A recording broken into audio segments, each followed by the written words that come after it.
إلا الذين آمنوا وعملوا الصالحات وتواصوا بالحق وتواصوا بالصبر. Assalamualaikum warahmatullahi wabarakatuh. Innal hamdalillah usalli wa usallimu ala Rasulillah Muhammad ibn Abdullah wa ala alihi wa ashabihi wa mawalah. Asyhadu an la ilaha illallah wahdahu rabbi la syarikalah wa asyhadu anna Muhammadan abduhu wa rasuluh. Qala Allah Ta'ala fil Qur'anil Karim, ya ayyuhalladzina amanu taqullaha haqqa tuqatih wa la tamutunna illa wa antum muslimun. Amma ba'd. Ikhwati fid din wa akhwat fillah rahimani wa rahimakumullah. Bersyukur kita kepada Allah Subhanahu wa taala, saat ini kita masih di bulan yang penuh dengan keberkahan, yakni bulan Ramadan, tepatnya di tanggal 9 dari bulan Ramadan 1441 Hijriah. Kita memohon kepada Allah Subhanahu wa taala, semoga apa yang sudah kita amalkan dan apa yang akan terus kita amalkan benar-benar diterima di sisi Allah Subhanahu wa taala sebagai amal salih yang bisa membela kita di hadapan Allah Subhanahu wa taala di yaumul qiyamah nanti. Amin ya Allah ya rabbal alamin. Sebagaimana yang direncanakan, insyaallah taala mengisi waktu di bulan Ramadan ini, kita akan sedikit berbagi kebaikan, tawassaw bil haq, tawassaw bis sabr, yakni saling nasihat menasehati dalam kebenaran dan juga kesabaran. Semoga Allah Subhanahu wa taala menjadikan kita hamba-hamba yang memiliki derajat tinggi dengan wasilah ini. Amin ya Allah ya rabbal alamin. Insyaallah taala mulai dari saat ini sampai beberapa waktu ke depan, kita akan membahas satu pembahasan penting yang kita kasih judul Mafatih Tadabburil Al-Quran. Mafatih Tadabburil Quran, yakni kunci-kunci mentadaburi Al-Quran. Kenapa kita memilih pembahasan ini? Setidak-tidaknya ada 4 alasan yang ingin saya sampaikan di sini. Kenapa kita memilih pembahasan ini tentang kunci-kunci mentadaburi Al-Quran? Yang pertama, karena saat ini adalah bulan Ramadan. Kalau di bulan-bulan selain Ramadan, kita diperintahkan oleh Allah Subhanahu wa taala untuk banyak berinteraksi dengan Al-Quranul Karim, maka lebih-lebih perintah ini di bulan Ramadan. Karena Ramadan adalah syahrul Quran. Allah Subhanahu wa taala berfirman, "Syahrul Ramadan alladzi unzila fihil Quran." Bulan Ramadan adalah bulan yang diturunkan di dalamnya Al-Quran. Hudal linnas wa bayyinat minal huda wal furqan, yang menjadi petunjuk bagi manusia dan menjadi penjelasan dari petunjuk tersebut, juga sebagai pembeda antara hak dan batil. Ini ayat yang menegaskan kepada kita bahwa Al-Quran turun di bulan Ramadan. Kemudian di ayat yang lain Allah Subhanahu wa taala berfirman, "Inna anzalnahu fi lailatul qadar." Sesungguhnya kami menurunkan Al-Quran itu di Lailatul Qadar. Dan sepakat para ulama, Lailatul Qadar adanya di bulan Ramadan. Para hadirin, ikhwati fiddin wa akhwat fillah, rahimani wa rahimakumullahu jami'an. Dari sinilah para ulama mengatakan bahwa Ramadan adalah syahrul Quran. Jadi ini alasan pertama kenapa kita memilih pembahasan seputar tentang Al-Quran. Karena saat ini kita ada di bulan Ramadan yang menjadi bulan diturunkannya Al-Quranul Karim. Yang kedua, kenapa kita memilih pembahasan ini? Dalam rangka meneladani Rasulullah SAW dan juga para sahabatnya. Bahkan terus secara estafet diikuti oleh para tabi'in, atba'ut tabi'in, para imatul huda, para ulama dari zaman ke zaman. Kita teladani mereka semua, di mana mereka itu lebih serius dengan Al-Quran di bulan Ramadan, melebihi keseriusan mereka di dalam berinteraksi dengan Al-Quran di bulan-bulan selainnya. Keterangan dan penjelasan tentang masalah ini tentu tidak diragukan lagi. Banyak sekali penjelasan tentang masalah ini. Bagaimana Rasulullah SAW begitu serius berinteraksi dengan Al-Quran ketika bulan Ramadan. Beliau sering didatangi oleh malaikat Jibril untuk mengulang-ulang Al-Quran di bulan Ramadan. Dan bagaimana kisah perjalanan kehidupan para sahabat Nabi SAW yang Ramadan mereka dipenuhi dengan Al-Quran. Demikian pula para tabi'in, para atba'ut tabi'in, para immatul huda, immatul madzahib, dan juga para ulama dari zaman ke zaman. Nah, mereka inilah yang seharusnya kita teladani.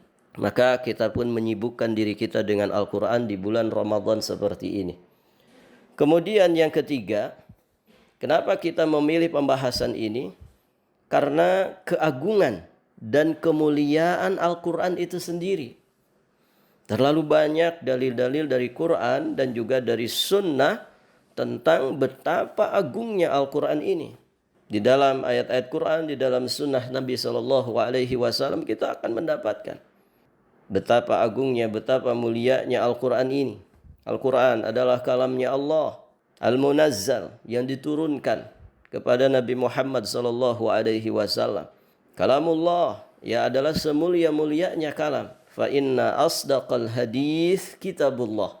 Sesungguhnya, sebenar-benarnya ucapan adalah kalamnya Allah Subhanahu wa ta'ala.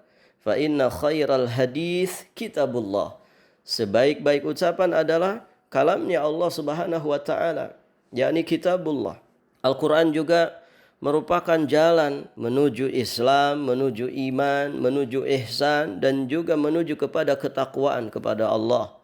Al-Quran juga merupakan jalan kekuatan bagi lahir dan batin manusia. Al-Quran itu menjadi pedoman untuk orang itu bisa sukses, bisa bahagia dunia, alam barzahnya, bahkan sampai nanti di akhirat. Al-Quran juga menjadi pembeda antara yang hak dan juga yang batil. Al-Quran dikatakan sebagai afdalul zikir, yakni seutama-utamanya zikir. Al-Quran juga syifa, menjadi penyembuh dari segala penyakit jiwa. Al-Quran merupakan masdarul ilmi, yakni sumber daripada ilmu. Tidak ada ilmu dalam masalah yang baik-baik, dalam masalah kebaikan, kemanfaatan, dan kemaslahatan, melainkan semua akan merujuk kepada Al-Quranul Karim. Kemudian juga dikatakan bahwasannya Al-Quran ini ketika dipelajari sampai kita menjadi ahli, maka dengan izin Allah di akhirat nanti Al-Quran datang syafi'an li ashabih, akan memberikan syafaat dengan izin Allah kepada para ahlinya. Al-Quran juga ketika dipelajari dengan seksama, dengan sebaik-baiknya, akan menjadikan kita menjadi sebaik-baik manusia. Inna khairakum man ta'allamal Qur'an wa 'allamah. Sesungguhnya sebaik-baik kalian adalah orang yang mempelajari dan mengamalkan Al-Quran. Mempelajari dan juga mengajarkan Al-Quran. Al-Quran ketika kita pelajari dengan sebaik-baiknya, kita praktekkan dalam kehidupan kita dengan sebenar-benarnya, maka kita akan memiliki derajat yang tinggi di sisi Allah Subhanahu wa ta'ala. Dan banyak lagi keagungan, kemuliaan Al-Quran yang dijelaskan oleh Allah Subhanahu wa ta'ala dan juga Rasulnya. Nah, inilah alasan yang ketiga kenapa kita memilihkan pembahasan ini. Kemudian alasan yang keempat, kenapa kita membahas pembahasan ini?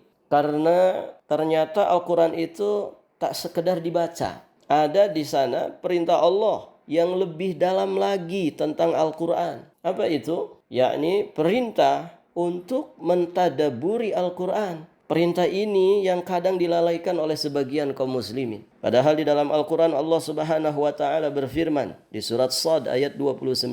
Kitabun anzalnahu ilaika mubarakun liyadabbaru ayatih waliyatadzakkara ulul albab. Ini adalah sebuah kitab yang kami turunkan kepadamu penuh dengan keberkahan. Untuk apa diturunkan? Liyadabbaru ayatih, supaya mereka mentadaburi ayat-ayatnya. Waliyatadzakkara ulul albab, dan supaya mendapatkan pelajaran orang-orang yang mempunyai fikiran. Ikhwati fiddin wa akhwat fillah rahimani wa rahimakumullahu jami'an. Di ayat yang lainnya, di surat Muhammad ayat 24, Allah Subhanahu wa taala juga berfirman, "Afala yatadabbaruna al-Qur'an am 'ala qulubin aqfaluha?" Apakah mereka tidak mentadaburi Al-Qur'an? Ataukah hati mereka itu terkunci? Perhatikan ayat yang mulia ini. Ayat ini sesungguhnya konteksnya sedang berbicara tentang orang-orang munafik, di mana mereka ini terhalang dari mentadaburi Al-Quran. Kenapa?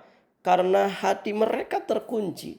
Sebagian ahli tafsir mengatakan, kenapa hati mereka dikatakan terkunci? Karena tidak ada iman pada diri mereka. Sehingga iman tidak bisa masuk ke dalam hati mereka melalui perantaraan Al-Quran ini. Maka dalam kondisi seperti itu sulit sekali bagi mereka untuk kemudian mentadaburi Al-Quran. Maka siapa yang jauh dari mentadaburi Al-Quran, sesungguhnya itu pertanda hatinya terkunci, dan sekaligus itu menjadi ciri bahwa di dalam dirinya ada sifat dari sifat-sifat nifak atau munafik. Wal'iyadzubillah. Kemudian Al-Imam Al-Hasanul Basri rahimahullahu ta'ala, beliau mengatakan, umiran nas an ya'malu bil Qur'an fattakhadhu tilawatahu amalan. Manusia diperintahkan untuk mengamalkan Al-Quran, namun mereka menganggap bahwa membaca Al-Quran itulah yang disebut mengamalkan Al-Quran. Tentu ini merupakan peringatan yang disampaikan oleh Imam Al-Hasanul Basri bahwa Al-Quran tak sekedar dibaca. Mengamalkan Al-Quran itu, mentadaburi Al-Quran itu lebih dalam dari sekedar membacanya. Maka ikhwati fiddin wa akhawat fillah, a'izzai wa ahibbai rahimani wa rahimakumullah. Itulah setidak-tidaknya 4 alasan kenapa kita memilihkan pembahasan ini. Mudah-mudahan Allah Subhanahu wa taala memberkahi kita semua, meridhai kita semua ya dengan wasilah pembahasan ini, dan insyaallah taala nanti kita lanjutkan di rekaman berikutnya, masih muqaddimah dari pembahasan 10 kunci dari tadabbur Al-Quran. Setelah ini nanti kita akan membahas apa itu makna daripada tadabbur Al-Quran. Billahi taufiq wal hidayah. Akhiru da'wana anil hamdulillahi rabbil alamin. Assalamualaikum warahmatullahi wabarakatuh.